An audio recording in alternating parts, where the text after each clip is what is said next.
Hello, everyone. I'm Bob Bowman, Managing Editor of Supply Chain Brain, and I want to welcome you to this special webinar presentation on ERP and TMS, that is Enterprise Resource Planning and Transportation Management Systems, the best of both worlds, presented by MercuryGate International. Now, before we proceed, just one quick housekeeping note. We will be taking questions from the audience at the end of the presentation. Members of the audience are encouraged to submit those questions at any time during the presentation by clicking on the box in the lower left-hand corner of your screen. Now, we have two fantastic speakers today. First of all, we'll be hearing from Kevin Lojudice. He is the Vice President of Software Development at MercuryGate International. Kevin has more than 20 years of experience building and integrating large-scale enterprise systems across a wide range of industries, including higher education, finance, healthcare, logistics, and material handling. Prior to joining MercuryGate, Kevin was a principal partner at Nexian Corp, a consulting services firm, where he helped companies strategically apply and incorporate contemporary software engineering principles, practices, and technologies to develop leading-edge applications. After Kevin, we'll hear from Brad Stewart. He is president and co-founder of Rock Farm Supply Chain Solutions, located in Dubuque, Iowa. Brad began his logistics career in the United States Marine Corps as a logistics officer. After active service, Brad began management experience within the LTL sector, holding management and sales positions for leading national and regional carriers. Transitioning to the third-party logistics sector in 1997, the opening of a Western regional office saw increased responsibility, which led to directing the field operations for YRC Logistics. At YRC, Brad was responsible for the development and management of on-site and regional offices throughout the United States and Mexico. And with that, I'm going to pass it over to Kevin Lojudice. Kevin, take it away. Thanks, Bob. I have a bit of a penchant for history, so let's start with a case study. And perhaps one of the most infamous ERP projects was back in '99 with Hershey Foods. We all know that love their chocolate, and they're a leading manufacturer in the world, $5 billion in revenues, 13,000 employees, and a network of over 20 manufacturing plants. As you can imagine, their business is has some seasonality to it. Their sales spikes, particularly around the holidays, Christmas, Easter, Valentine's, and of course, Halloween. 40% of their annual profits are generated during these events. Now, back in '96, they're running with a number of different mainframes, working using operations through a number of different CRM systems. They're doing production forecasting, scheduling, transportation management, order management, warehouse management. Y2K is 4 years off, and really was a catalyst for them to upgrade their systems. So they wanted to also take the opportunity to not just upgrade the systems, but really to standardize their business processes, improve their ability to accommodate customers' changing needs, reduce order cycle times. They wanted to boost inventory accuracy, reduce costs, reduce labor, and reduce errors. So they put a 48-month plan together and began executing. The first issue was that 48 months ran right up into Halloween. So they tightened the deadlines and got the plan down to 30 months. And it really became a perfect storm of factors. They took a big bang approach, bringing multiple systems down at once, bringing up multiple ERP modules at once. This created chaos amongst the employees, extended their learning curve, and essentially they ran right up into the 48 months, right up into Halloween. And the results were catastrophic. Unable to deliver $100 million worth of product. Order fulfillment doubled from 6 days to 12 days. Shipments were behind schedule or never delivered. And perhaps the most profound effect was that they lost shelf space to Mars and other competitors. This, of course, hit their bottom line. Earnings fell 18%. Ultimately, the stock tumbled 35%. Complete mess. By 2001, ultimately learned from the ordeal, successfully upgraded all the modules, essentially down to they can turn orders around 24 to 48 hours now, and they've got 99.9% accuracy with inventory.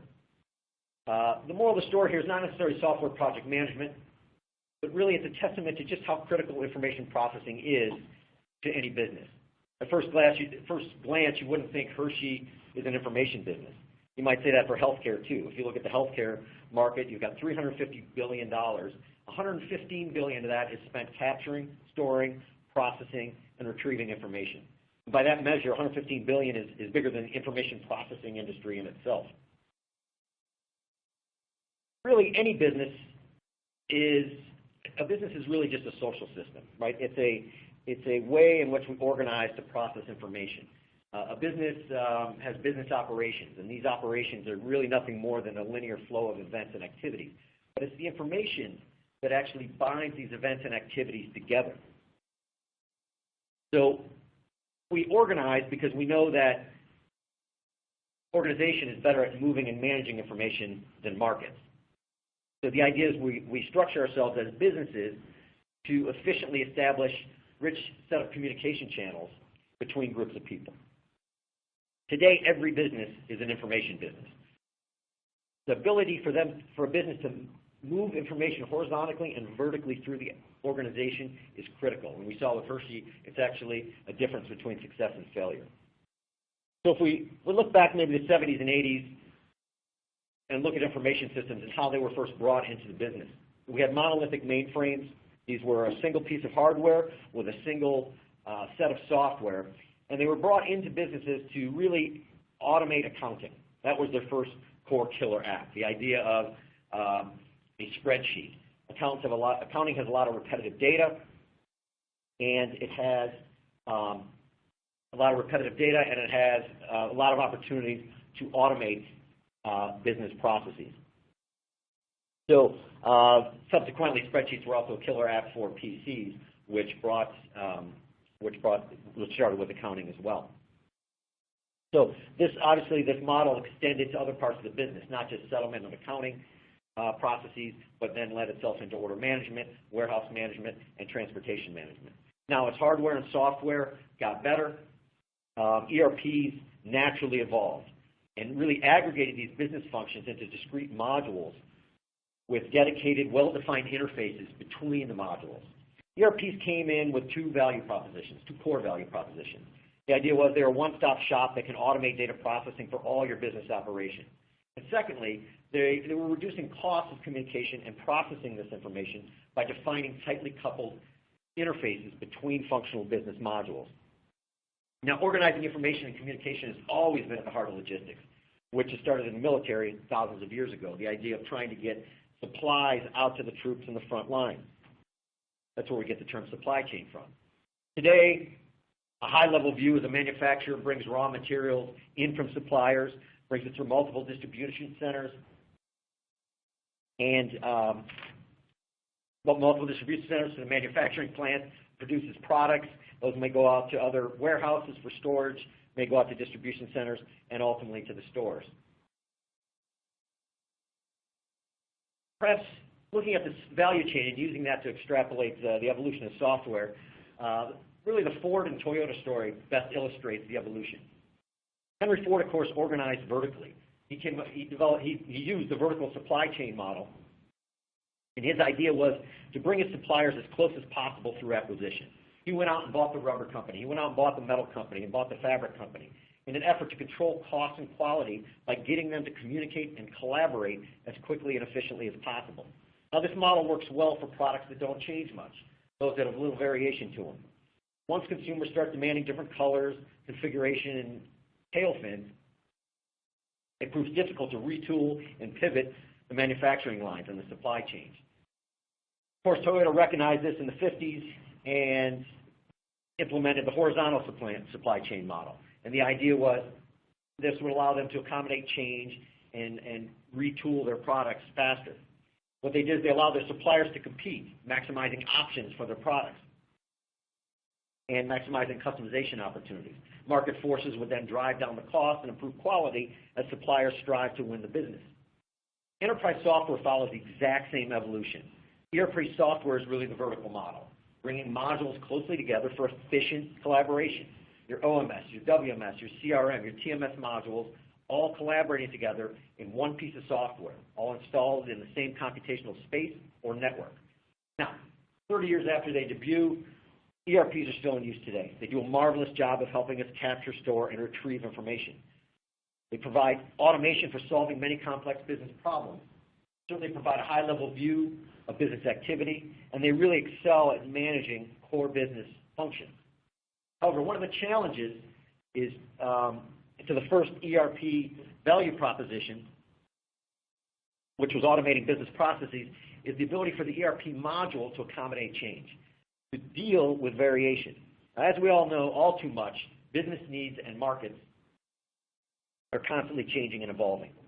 Software needs to remain soft. It needs to be able to accommodate change. If it doesn't, then you end up changing your business processes around a set of predefined assumptions from your software vendor. Or if you're lucky, you wait for the next release. Unfortunately, the demands of an evolving business and ideas tends to move more rapidly than annual software releases. The second challenge to the ERP value prop, which was reducing communication costs within fixed interfaces, is that interfacing costs are declining. The ERP model was predicated on assumptions about the cost of processing information, specifically processing transactions.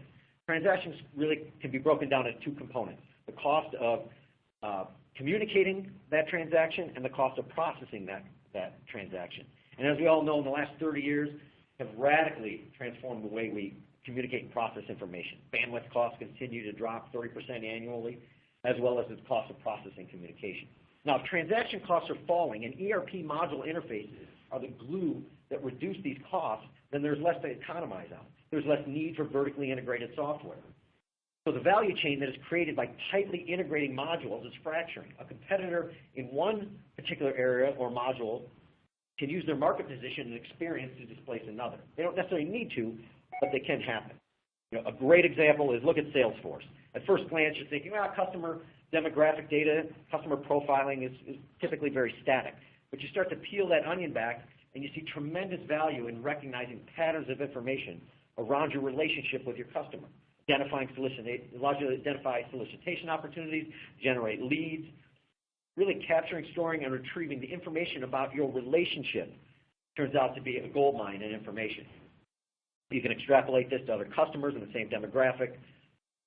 And at some point, if you consider the order is actually the medium in which you're communicating with your customer, you start to drift into sort of order management, and CRM start to blend. Those lines start to blend.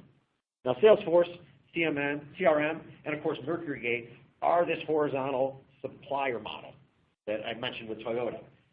We're specialized vendors who focus on a specific area of your business to bring you exceptional exceptional software based on our market experience. We're aggregators of market behavior. We know the dynamics of the market, and we know the corresponding information patterns. Our core value prop is to identify and incorporate this knowledge into software. Today's cloud-based software vendors really have four basic value propositions. One, we're integration engines. We allow you to move your data in and out of other systems, allowing you to leverage specialized service provider data. Two, we're workflow engines. We'll allow you to manipulate the data according to your business processes and wrap your business processes around that data. We're reporting engines, allow you to look at that data in unique ways. And we're basically a best-of-breed application for you to work with this data. Supply chain management and transportation is incredibly dynamic. Rates change, equipment change, drivers change. You're managing data from multiple customers and routes with multiple stops and requirements across multiple modes of transportation: ocean, air, ground, rail. Everything is time sensitive. Trucks aren't moving, your margins are deteriorating, your detention fees are accumulating. Businesses want to optimize the routes. They want to save as much money as possible. And often they go to optimize and they find out that the input that they were using for optimization is changing by the hour or by the minute. We have spent the last 17 years understanding the dynamics of transportation and incorporating that knowledge into a software offering, which complements your base ERP implementation. We'll leave the accounting to the accounting system, the CRM to the CR system or module or provider. We identified the gaps early on in ERP and filled these gaps with an adaptive piece of software that we release every 8 weeks so that we can incorporate those market features into that system so that you can leverage them to reduce costs, reduce your errors, reduce labor, and ultimately identify new revenue opportunities. So there's a lot of studies out there that talk about this and put some numbers to it. Particularly the Buckeye one is particularly resonates with us. 86% of the respondents said the ERP alone can't do what it needs to do for the dynamic nature of transportation management. 92% of those people said it's a must-have, and 81% said about all their IT systems that they got the most savings from a TMS. Now, one of the companies we've had the opportunity to work with is Rockfarm Supply Chain Solutions. Rockfarm is a worldwide supply chain management, technology, and consulting company. The company is using our TMS since it was founded in 2008, and they serve as a central provider of logistics services and for many of its customers. So I'd like to introduce Brad Stewart. Brad, can you speak a little bit about some of the challenges you were facing and why you integrated with a TMS? You bet, Kevin. Thank you. As a startup in 2008, a key component of our business plan was really to seek and identify an enterprise TMS platform that not only gave us that multimodal, multi-lay capability, but also one that had the architecture to link with any ERP. And for us, MercuryGate eliminated, any of those roadblocks you might then find as a startup to the growth of our business that really allowed us to attack the market and develop a complete enterprise solution for our client base. And then, obviously the challenges that we see across our clients is really regarding visibility and the lack of it. And as we look at the ERP side of the house, acquisitions, legacy ERPs, they all present challenges in trying to see across your supply chain. And that's really due to the varying ERPs in your company. That could be from the acquisition side of the house, or really could be the lack of reporting capabilities that we oftentimes see in a legacy and system.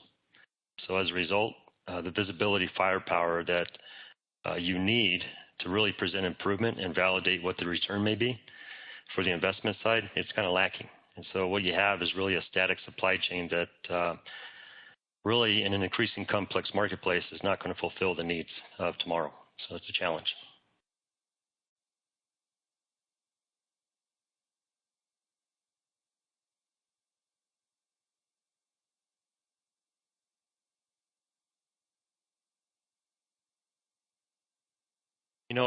When we look at some of the unique characteristics and certainly challenges that we've seen before as well, our approach to identify how you may integrate with the TMS, especially for all you shippers out there, it's really to understand your current process and what those processes that are touching the order life cycle. And once we have greater insight to that from our perspective with our clients and really what their cost to serve is, we begin to map out a future state. And that future state really is looking at how do we maximize the efficiencies of, in our case, MercuryGate TMS to each of our clients' business. Everybody has unique characteristics and certainly has unique challenges within their business, their industry, and certainly in-house processes and systems. So within that current state mapping, we look to identify a trigger point which maximizes planning window for the routing and mode optimization. And that's really going to be your quickest return on your investment, right? How do you reduce your costs in terms of that transportation spend? How do you optimize it? And so once we go through that process, we then look to validate the future state process. And that means really just looking at the data itself and how we can really look at quantifying workflows where you might even reduce a keystroke. And if you can reduce that keystroke over numerous departments, then you're identifying real value. So we identify the data channels to be used and really what file format, right? So it's really about communication at that point. File timing is a big one. I mentioned the trigger point. So that trigger point is really looking to expand that planning horizons as much as possible. And in today's world, obviously, some of you folks out there may be shipping on a daily basis where your planning window sometimes comes down to hours. Customer demands and the requirements of your business may not have the best approach in file timing. So that sequence of events in terms of data integration with your ERP and your TMS becomes critical. And the last stage for us, as we look at really the final phase, is really testing. And you test that out, look at all the aspects of the business. How does the data now appear in the TMS? It should really be seamless. And at the end of the day, it's really about an extension of your ERP that allows you to bolt or data flow multiple ERPs that may have been acquired over the life of the company. And today we are integrated with ERPs such as SAP, Microsoft Dynamics, and even Epicor, just to name a few.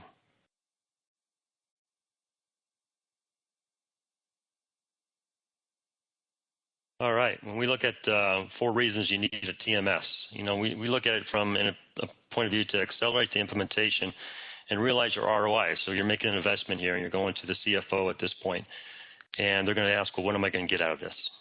And that's the key piece. When you look at ERPs historically, that lifespan of when you implement an ERP is much longer than a TMS. And of course, the key reason here is business intelligence. How do we look at the visibility across the transportation value chain?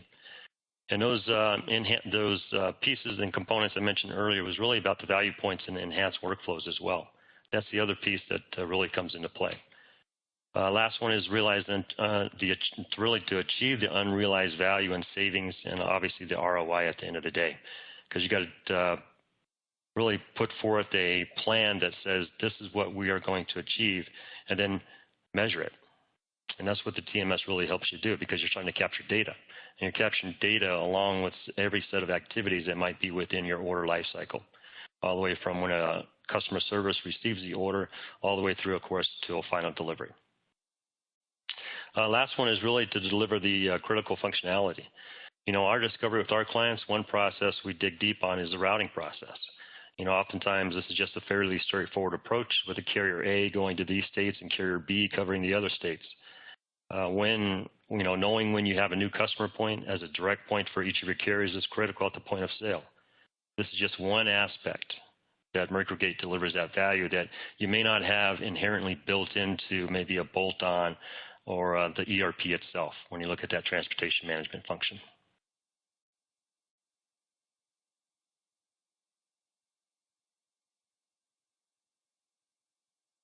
Stay in the fast lane, right? So when you look at this, you're looking at time to implement and time to break even. And here's that timeline for the average ERP implementation, 14.3 months.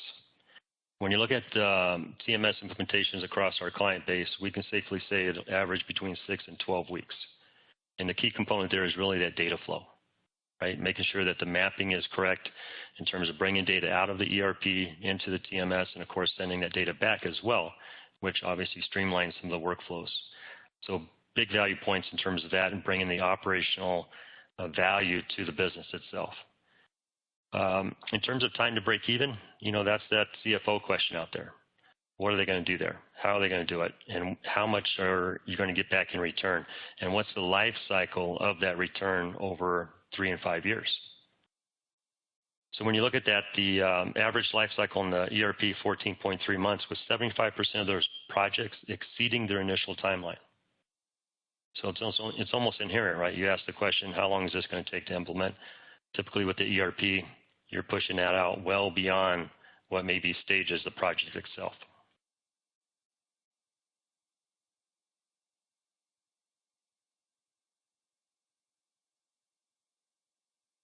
All right, reasons why an ERP alone may not work. As Kevin just alluded to, they're complex systems, right? And originally and really tailored to the finance and accounting departments themselves. And it may not be a direction in terms of the operational side is driven by finance. Often we've also heard with our clients out there, they may be looking at an MRP to assist in terms of that manufacturing side of the house, right? How do you actually run your business and turn out a product? The other one, of course, as we know, ERPs are notorious for taking years to implement. We do have a client on board that was an acquisition with a Fortune 500, SAP-driven client. The parent company now is implementing SAP, the new upgraded version, and that's years in the making. And so with us, our TMS has been fully functional and available for them to utilize all throughout this time period. So it's been a big positive for them. The last one really is about the lines of business. You want to own it and control that solution.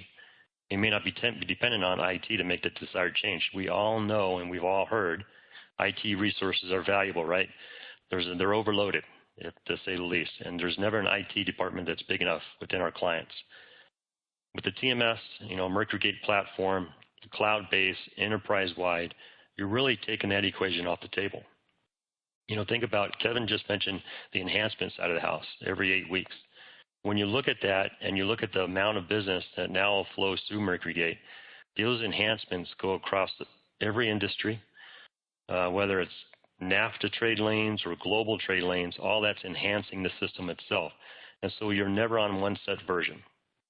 You have the capabilities to really absorb the best and greatest in terms of that system complexity and bring that into your own processes and workflows as well. And that's really what folks like us do out there for MercuryGate on our side, is really enhance the overall user experience within the system itself.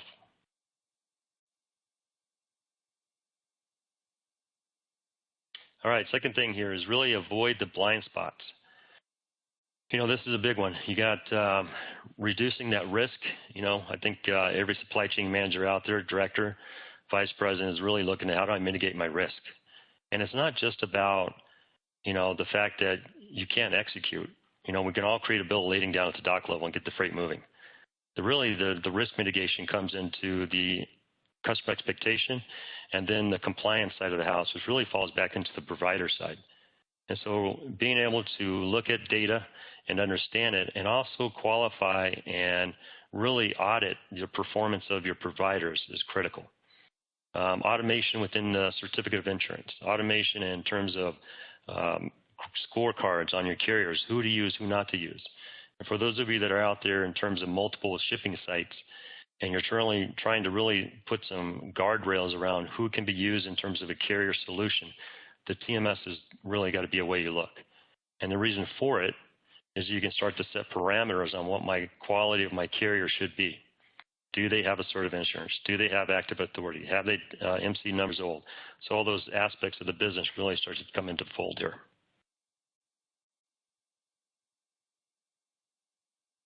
With a TMS, what do you get? Well, obviously we've spoke to visibility quite often. And for our side, we really preach the order life cycle of it. Transportation, some folks look at that and say, oh, this is just transportation management system. But really at the end of the day, this is an order life cycle because you want visibility to the order. And you want to know right when that order comes in, do you have enough information to begin the process of start the planning side? Can I combine this out? Should this travel through a pool point? Can I consolidate? Can I do a multi-leg? And all those things, right, start to reduce cost. Second component here is really looking at that carrier performance. We can look at it from a pickup standpoint. You can look at it from a delivery standpoint. But we can also look at it in terms of how accurate are they on their invoicing. How many audits do we have to touch on my side?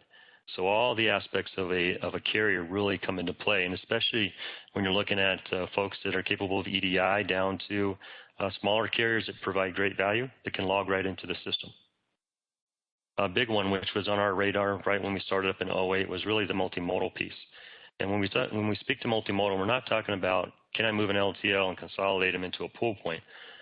I'm really looking well beyond that. Looking at the global networks is probably the best example where you have multiple legs of a shipment being picked up in origin country going to origin port consolidation on an LCL to FCL container coming into the U.S. and being deconsolidated.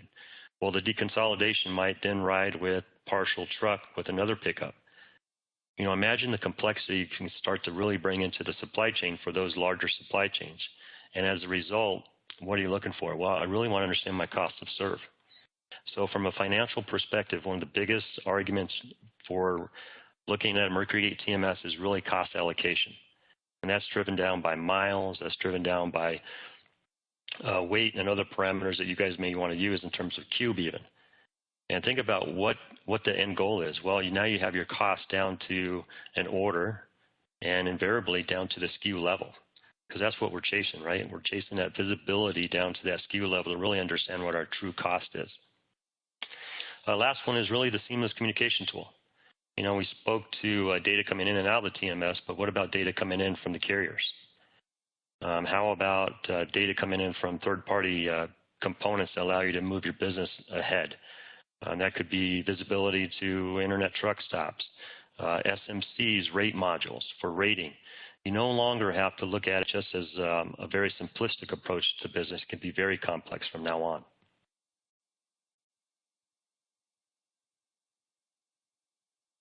Number 3 here, achieve unrealized savings and ROI.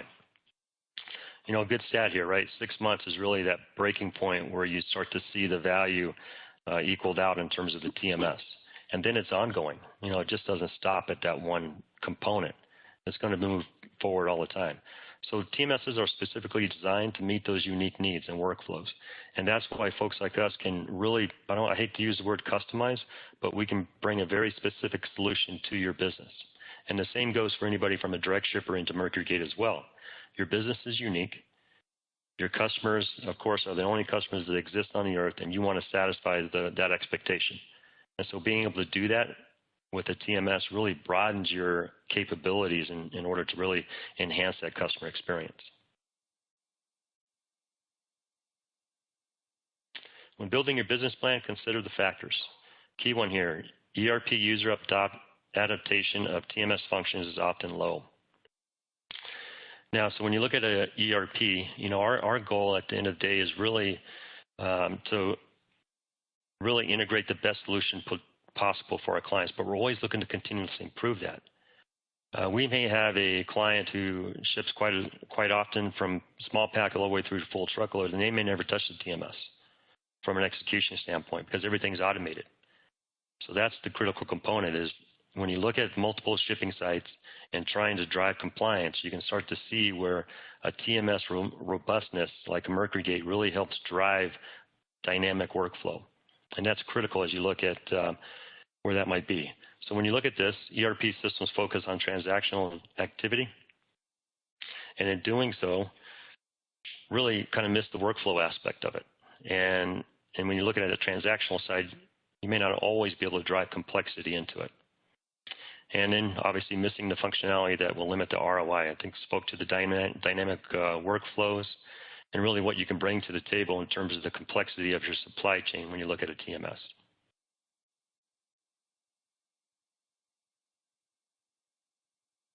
All right, number 4 here, deliver the critical functionality. We speak again to that transportation life cycle and really backing into the order life cycle itself, which really, carrier focus, yes, but also look at the order, look at the cost allocation that you're able to do. And then you can streamline your accounting processes, right? If you have somebody there still opening up envelopes for freight pay, you got to look ahead. You got to look ahead to where it's going to. And that includes all different pay mechanisms. Could be quick pay, it could be forward pay. A number of pieces of the puzzle can be really brought into the fold to eliminate what that cost is to process one paper invoice at the end of the day. It's big. And then when you look at visibility, well, the visibility also translates into procurement. If you know what you have available in your supply chain, now you can pull data across multiple ERPs, multiple sites, and bring it into one platform, and then have your carriers bid in an integrated bid into that platform. Huge opportunity. Oftentimes when we see a corporate logistics team, it may be only 1 to 3 people. And so you can imagine the burden they have when they look at how do I get this RFP done when I want to go out to 50 to 100 to 200 carriers? Well, an integrated procure tool really allows you to streamline contract loading, the bid itself with the carriers because they're going to enter the data just as you want it and you're going to integrate it right into the TMS. So a lot of steps and a lot more complexity can be added to your supply chain. And we often see that with real large spends where the provider base may only be 3 to 10. And so is there value on the table with that in terms of the procurement side? Potentially, yes. And that's what the TMS can do. Advantages really to integrate the ERP and TMS. Obviously, on the ERP side, they limit the logistics-centric workflow, whereas we can automate it.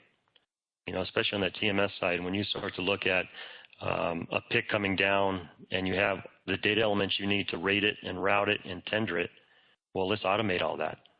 Why would you want somebody touching a BOL? Let's have the BOL print out right there at the station. Or let's have the small pack label print out. So no more of this touching components. It's really about streamlining the workflow, and that's what the TMS really allows you to do. And imagine that process across multiple ERPs if you're a large company that's had acquisitions. Pretty complex when you get down to it in terms of workflow and the savings that you're able to provide all the way from pick all the way through to shipping. Management by exception. When you start to look at quantifying what one person can do in one day, especially when you look at that logistics function, whether you're a logistics manager at the shipping level for one company or you have multiple sites on a supply chain side, management by exception becomes a big part of that. And the data, the visibility that you're able to generate in the TMS becomes enormous value to you and the organization. If customer service is calling down to the shipping dot asking where a shipment is at, let's manage that by exception. Let's push everything up to them. Let's push it back into the ERP, in fact, if we can. Or let's provide the visibility to what's really happening in transit. And did we miss a target delivery? Okay, theirs becomes my exception. That's how I can really manage that. Transportation optimization, obviously very complex programming, looking at multiple components in terms of your supply chain, in terms of multi-leg, and bringing all that order quantity down into the TMS is very valuable. That's how you're going to save direct dollars on routing. Flexible model that can change and adapt it to new process. Again, mentioned again, MercuryGate, 8 weeks. That's the enhancement side of the house. You can imagine the billions of dollars of freight moving through that system and folks like us pushing the enhancements through. It all becomes available to customers down the line. Key learnings. Obviously a TMS integrated with an ERP has really a lot of great options that really enhance the supply chain and add more complexity to it. The ROI, huge. And it's really comes down, at the end of the day, it comes down to that customer experience. Can you drive your business? Can you drive growth further? That's really what it's going to be coming down to. And you do that through your visibility. You do that through your operational efficiencies. So a dynamic TMS solution really allows for you to rapidly change the transportation model and what you're doing in the end game. And an acquisition pops up on the horizon for you. You want to gain visibility as soon as possible. Well, you can do that with your TMS in a cloud-based enterprise system. And you just have that data flow right into it from another ERP. You do not have to wait on IT. Again, visibility. All right, I'm going to turn it over to Bob for any Q&A. Okay, thank you very much. We have, I will direct this to both of you, and whoever wants to take it can do so. Can you describe what type of effort was required for monitoring data quality? As with any integration between two systems, there is usually a focus on completeness, accuracy, and timeliness for all transactions. Who wants to take that? That's a great question. I'll take that, Bob. Scrubbing data validation.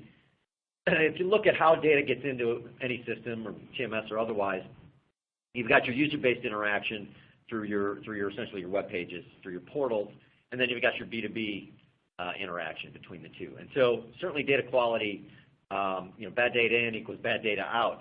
So we recognized this early on. We built two basic features into the system to help validate data. So one particular customer comes to mind, Bed Bath & Beyond, had issues where the suppliers were just continually putting bad data into the system. And so that was user-based interaction.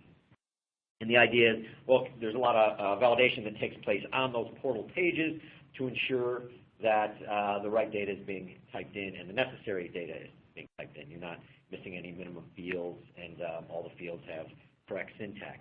So that works for some data feeds.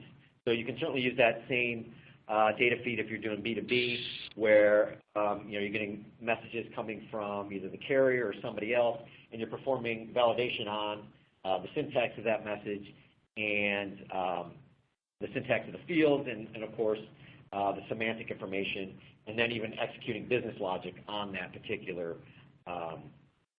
message. So obviously those are your standard approaches.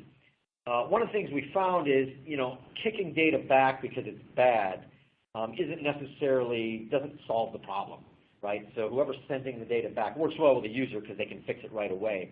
But perhaps you're getting a message, and that message is coming in to create an order, and there's no weight, right? And the system that sent that message doesn't actually have the weight. Perhaps it's a retail system coming out of Amazon or Magenta or something.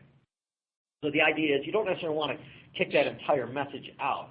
So our B2B interfaces actually allow as much information as possible to come in. You can execute different business rules across that information, and depending on what those business rules are, allow you to put those transactions into separate workflows. So the idea is it's exception-based processing, allowing you to say, hey, something about this transaction is missing. Show me all my transactions that don't have weight on it, for example. And then users can take action to resolve those data issues.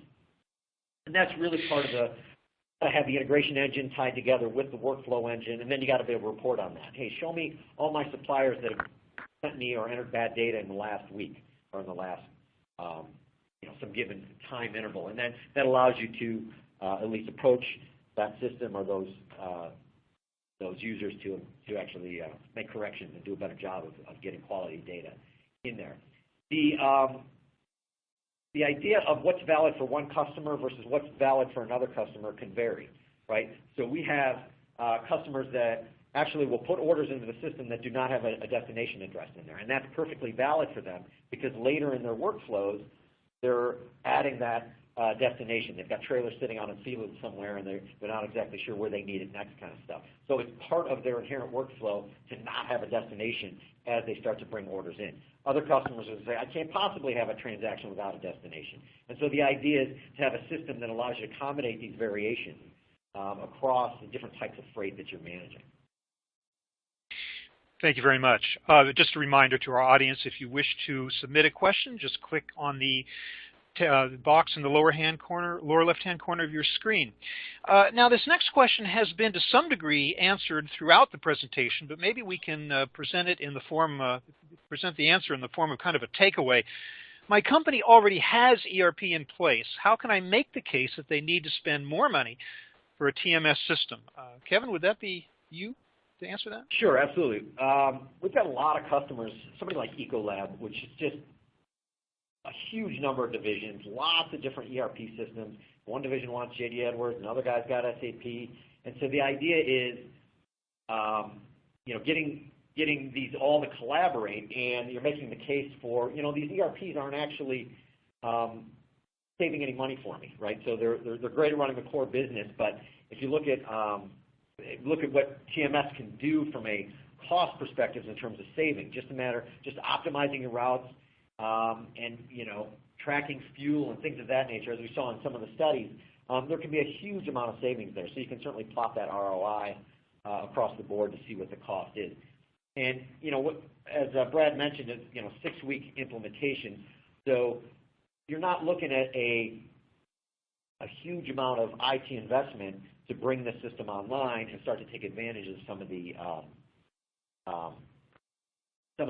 cost savings that you'd get. It's not necessarily, you certainly could make the case to also work like a POC to some degree in terms of, hey, here's the type of freight I have.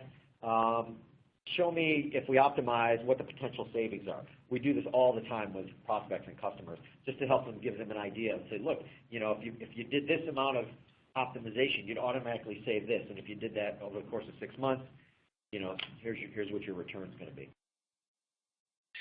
Okay, let's flip that question. If I have a TMS, do I need an ERP? Certainly there's benefit to having both, absolutely, right? So, again, TMS isn't going to be your general ledger. It's not going to do your accounting. It's going to have the data for you to be able to operate those pieces of the data around the transportation so that you can move it back into your business operations. But that ERP provides some additional level of business functionality and business operations, particularly around order management, warehouse management, maybe yard management. You've got some modules plugged in there, and of course accounting. Accounting is constantly, that's the bottom line there. As we talked about earlier, that was the whole reason to bring computer systems into the business area in the first place. So at a minimum, to do that order, to do that CRM with your customer and to do that accounting and then the TMS, those 4 business functions are pretty much ubiquitous across customer base. Yeah, and so I think you might have already answered this question, but if you want to elaborate on it, can a TMS provide enterprise-level management? Do you have anything more to say on that? Absolutely. I mean, that is the key. We built it really from the ground up to be able to manage it as an entire enterprise. But if you look at, as I spoke earlier about businesses and breaking down businesses, really businesses are really structured as social systems with different groups of people. And so the TMS actually has what's called an enterprise hierarchy, which allows you to model the structure of your business in the software itself. So you can, if different divisions are managing freight differently or using different ERPs or different groups of people or different types of freight are being managed, you can define that granularity and how you want to group things. And those things that you're grouping, again, are integration, reporting, and workflows. And so you can vary these three different things across your defined enterprise instances. And at the top level, it provides the entire software for the enterprise, but then you can break it down and you get that reusability. So things that you're configuring at your top level might be something common across your entire enterprise, and then as you break it down between divisions, departments, and ultimately groups of people, you can reuse what's common amongst all of that and then specialize at each of those sub-levels. So very powerful stuff. Another example would be defining all your carriers that your enterprise uses at your top level, but then as you go down into subsequent levels, you're refining different workflows and reports. Well, here's an interesting wrinkle. We have a homegrown ERP system. Are there any special considerations I should keep in mind when integrating a TMS? Absolutely. Very common for people to have their own homegrown systems. And actually, there isn't. We've got lots of customers that are running maybe 2 TMSs within their environment. So maybe one division has one TMS that they've bought and they've been running for years, and another division wants to bring in MercuryGate. So it's possible to run multiple TMSs at the same time.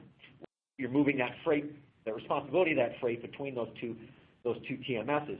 So typically what we see when customers are onboarded is maybe they have a homegrown TMS that they want to continue to use. They slowly define their new workflows, define their reporting needs, bring their interfaces online in MercuryGate, and then slowly will migrate freight. They'll just run it out of their old TMS as they bring new freight up in MercuryGate. So it's very common for that situation certainly to be presented. And it all comes down to data. Maybe your data exchanges for your homegrown stuff is 3 or 4 CSV files, 3 or 4 column CSV files that are being sent to exchange data. We've got customers that literally we have to send back a CSV file with 2 columns in it so that it can put that transaction in their system into its next step in its workflow so that it can be released.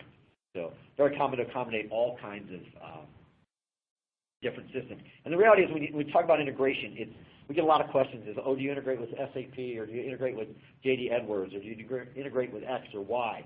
And it's really not about any system today, not just MercuryGate. It's not really about what system you're integrating with. Pretty much all contemporary software has some sort of API, whether web services or whether it's FTP or AS2 exchanges. And the idea is what are the messages that are moving back and forth? What's their structure and what do they mean? And that's we do a discovery call initially to have this talk and explore what the different systems are that you need, and then we look at and say, okay, what is it going to take? What kind of messages are changing? Okay. This kind of has a summing up nature to it. So what would you say is the biggest advantage in having both an ERP and a TMS?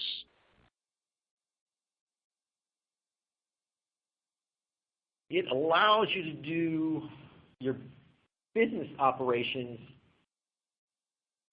where they most make sense, right? So, coming in and saying, hey, I want to completely shut down this system and bring on this new system has some risk to it. It's a tough sell, certainly. So, you've been working with an ERP for years. You continue to work that way, and then you bring in your new sets of functionality, whether it's TMS or CRM or something to that effect. So the idea of that whole ERP model allows for that flexibility where you're swapping out modules for external service providers. I think the thing that you get, and Brad alluded to it earlier, was the idea of as these new service providers come up into the space, whether it's SMC or whether it's Forkites or some other provider that offers specialized services, the TMS allows you to integrate and leverage that service almost immediately, right? Where your I won't say SAP, but your ERP providers basically, that you may not be able to leverage those details around that. And as we discussed, the market is changing so quickly, business needs are changing so fast, is you got to be able to react to those. And the ERP vendors are doing certainly their best, I think, to keep up in that space. But again, it's hard to focus on so many things. So they do what they do well, and then let the other service providers complement that. Okay, how would I benchmark my current TMS provider to what Rockfarm may be able to enhance through MercuryGate to enhance my operations? Brad, you want to take that one? I'll give it a shot here.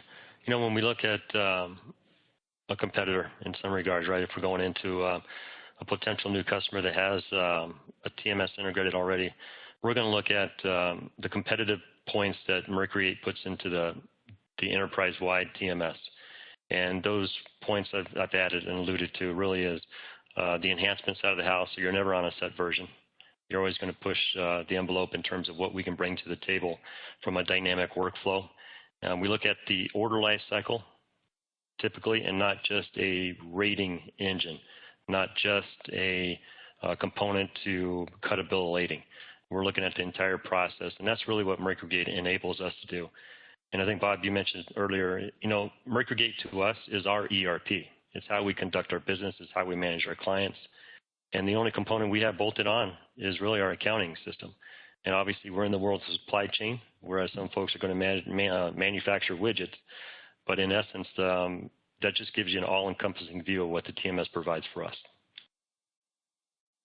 Great. Thank you very much, Brad. I want to thank both Kevin and Brad for an excellent presentation. Kevin Lojudice of MercuryGate International, Brad Stewart of Rockfarm Supply Chain Solutions. Thanks to both you. Thanks to our audience for listening in. If there were any audience questions that did not get addressed on the presentation, I'm sure our speakers would be happy to answer them offline. But for now, thanks again to everybody. Have a great day.